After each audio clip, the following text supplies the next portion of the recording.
Assalamualaikum warahmatullahi wabarakatuh. Segala puji bagi Allah Subhanahu wa taala, Tuhan semesta alam yang telah memberikan kita kesehatan, kesempatan, dan hidayah untuk terus belajar dan mencari ilmu yang bermanfaat. Salawat serta salam senantiasa kita curahkan kepada Nabi Muhammad SAW beserta keluarga dan para sahabatnya. Semoga teman-teman semua selalu dalam lindungan Allah Subhanahu wa taala, diberikan keberkahan hidup, dimudahkan dalam segala urusan dunia dan akhirat. Amin ya rabbal alamin. Sebelum kita mulai, jangan lupa untuk like, komen, dan subscribe agar tidak ketinggalan video terbaru dari Arus Waktu. Yuk kita eksplorasi ilmu bersama.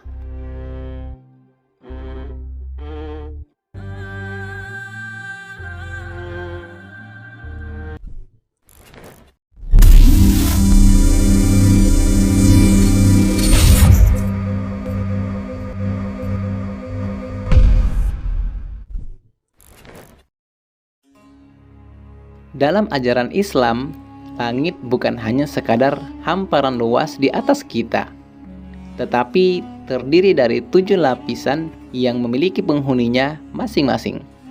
Hal ini disebutkan dalam Al-Quran dan hadis Nabi Muhammad SAW. Pembahasan mengenai 7 lapisan langit ini begitu menarik karena mengungkapkan keagungan ciptaan Allah Subhanahu wa taala serta struktur kosmik yang luar biasa. Allah Subhanahu wa taala berfirman, "Dialah yang menciptakan 7 langit berlapis-lapis. Kamu sekali-kali tidak melihat pada ciptaan Tuhan yang Maha Pemurah sesuatu yang tidak seimbang." Quran Surah Al-Mulk ayat 3. Allah juga berfirman, "Allah lah yang menciptakan 7 langit dan dari bumi semisal itu.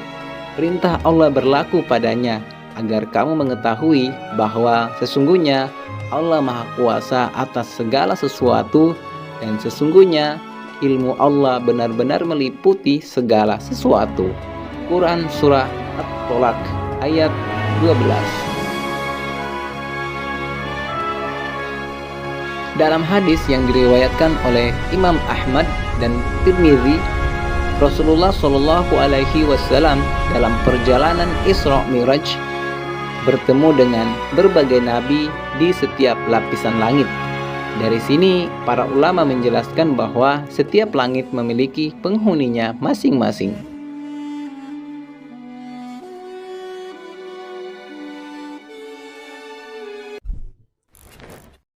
Lapisan pertama, langit dunia, as-sam'ad dunya. Lapisan langit pertama ini adalah yang paling dekat dengan bumi dan menjadi tempat beredarnya benda-benda langit seperti matahari, bulan, bintang, dan planet.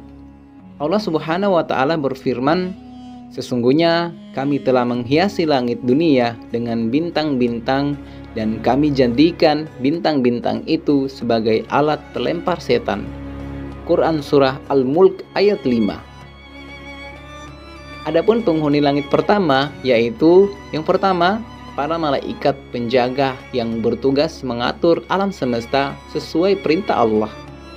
Yang kedua, jin dan setan. Disebutkan dalam Al-Quran bahwa setan berusaha mencuri berita dari langit, tetapi dilempari dengan bintang-bintang yang menyala. Allah Subhanahu wa taala berfirman, "Dan sesungguhnya kami para jin telah mencoba menyentuh langit, maka kami mendapatinya penuh dengan penjagaan yang kuat dan panah-panah api. Dan sesungguhnya kami dahulu dapat menduduki beberapa tempat di langit untuk mendengarkan berita. Tetapi sekarang siapa saja yang mencoba mendengarkan tentu akan mendapati panah api yang mengintai untuk membakarnya."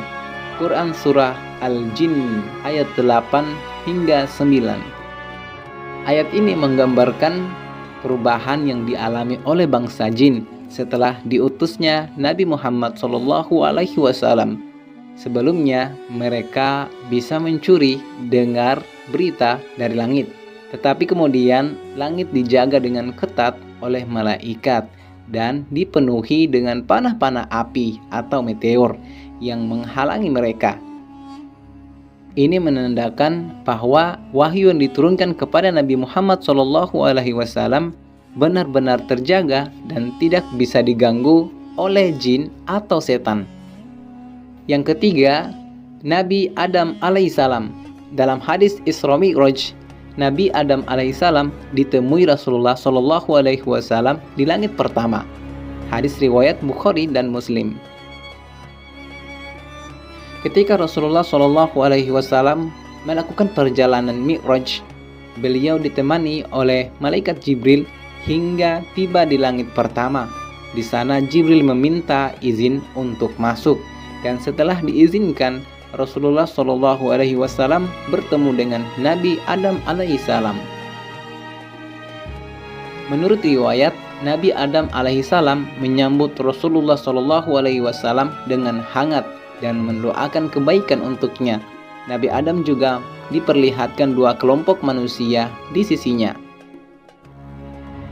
Kelompok pertama di bagian kanannya, yakni ada roh-roh orang yang beriman, dan ketika melihat mereka, Nabi Adam tersenyum. Kelompok yang kedua yakni di sisi kirinya, ada roh-roh orang kafir dan pendosa, dan ketika melihat mereka, Nabi Adam menangis. Ini melambangkan bahwa Nabi Adam alaihissalam merasa senang dengan keturunannya yang beriman dan sedih terhadap mereka yang ingkar.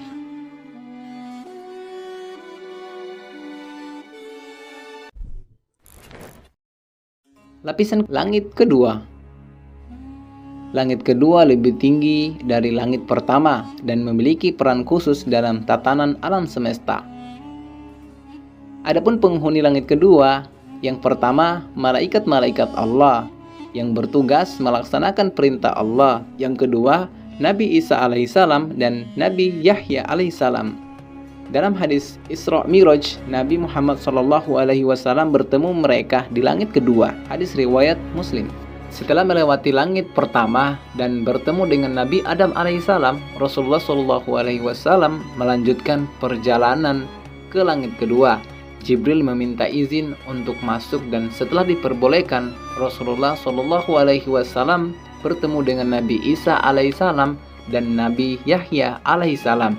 Keduanya adalah sepupu karena Nabi Yahya alaihissalam adalah putra dari Zakaria alaihissalam, sedangkan Nabi Isa alaihissalam adalah putra Maryam alaihissalam. Mereka menyambut Rasulullah SAW dan mendoakan kebaikan untuknya.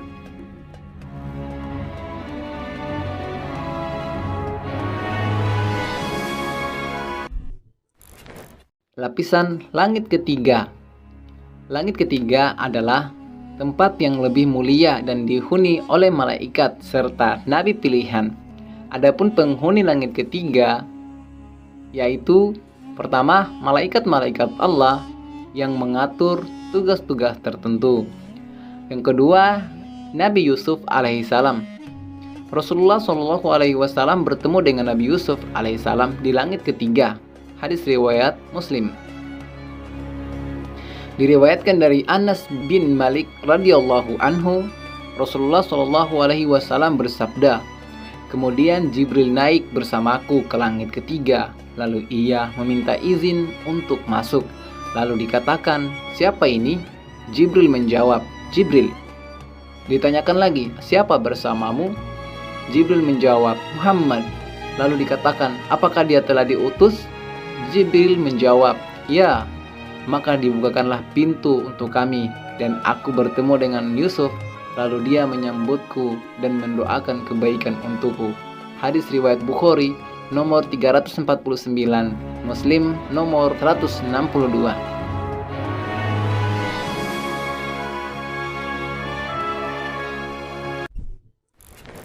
Lapisan langit keempat. Langit keempat lebih tinggi dari sebelumnya dan memiliki makhluk mulia. Penghuni langit keempat yaitu malaikat-malaikat Allah yang mengemban tugas di langit. Yang kedua, Nabi Idris alaihissalam, Rasulullah Shallallahu Alaihi Wasallam bertemu Nabi Idris alaihissalam di langit keempat. Hadis riwayat Muslim. Diriwayatkan dari Anas bin Malik radhiyallahu anhu, Rasulullah Shallallahu Alaihi Wasallam bersabda, kemudian Jibril naik bersamaku ke langit keempat, lalu ia meminta izin untuk masuk. Lalu dikatakan, siapa ini? Jibril menjawab, Jibril. Dikatakan lagi, siapa bersamamu? Jibril menjawab, Muhammad. Lalu dikatakan, apakah dia telah diutus? Jibril menjawab, ya. Maka dibukakanlah pintu untuk kami, dan aku bertemu dengan Idris. Lalu dia menyambutku dan mendoakan kebaikan untukku. Hadis riwayat Bukhari nomor 349, Muslim nomor 162.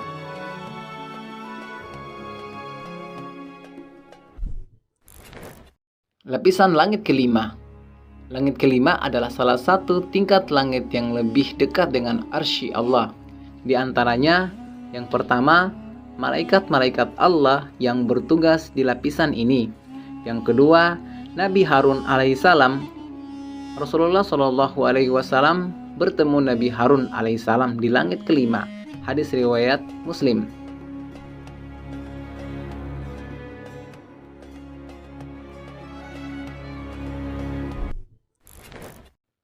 Lapisan langit keenam. Langit keenam adalah tempat para malaikat dengan tugas besar.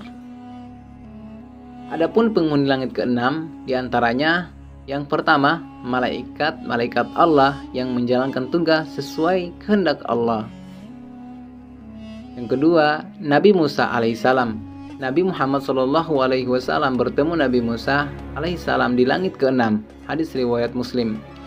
Ketika Rasulullah SAW bertemu dengan Nabi Musa alaihissalam di langit keenam, disebutkan dalam hadis bahwa Musa menangis. Ketika ditanya mengapa, beliau berkata, aku menangis karena ada seorang pemuda yang diutus setelahku, tetapi umatnya yang masuk surga lebih banyak dari umatku. Hadis riwayat Muslim dan Bukhari.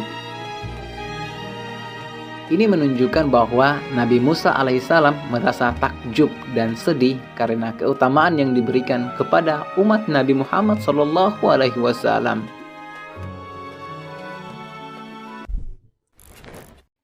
Lapisan ketujuh atau langit ketujuh. Langit ketujuh adalah lapisan langit tertinggi dan paling mulia. Adapun penghuni langit ketujuh, diantaranya yang pertama, malaikat-malaikat Allah, termasuk malaikat yang sangat dekat dengannya. Yang kedua, Nabi Ibrahim alaihissalam. Nabi Muhammad SAW bertemu Nabi Ibrahim alaihissalam di langit ketujuh. Hadis riwayat Muslim. Yang ketiga, Baitul Ma'mur, yakni tempat ibadah malaikat, sebagaimana Ka'bah bagi manusia di bumi. Hadis riwayat Bukhari. Ketika Rasulullah SAW bertemu Nabi Ibrahim alaihissalam di langit ketujuh, beliau melihat bahwa Nabi Ibrahim alaihissalam sedang bersandar di Baitul Ma'mur. Baitul Ma'mur adalah tempat ibadah di langit yang dihadiri oleh 70.000 malaikat setiap harinya, dan mereka tidak pernah kembali lagi. Hadis riwayat Bukhari dan Muslim. Ini menunjukkan bahwa Baitul Ma'mur adalah rumah ibadah malaikat, sebagaimana Ka'bah menjadi rumah ibadah bagi manusia di bumi.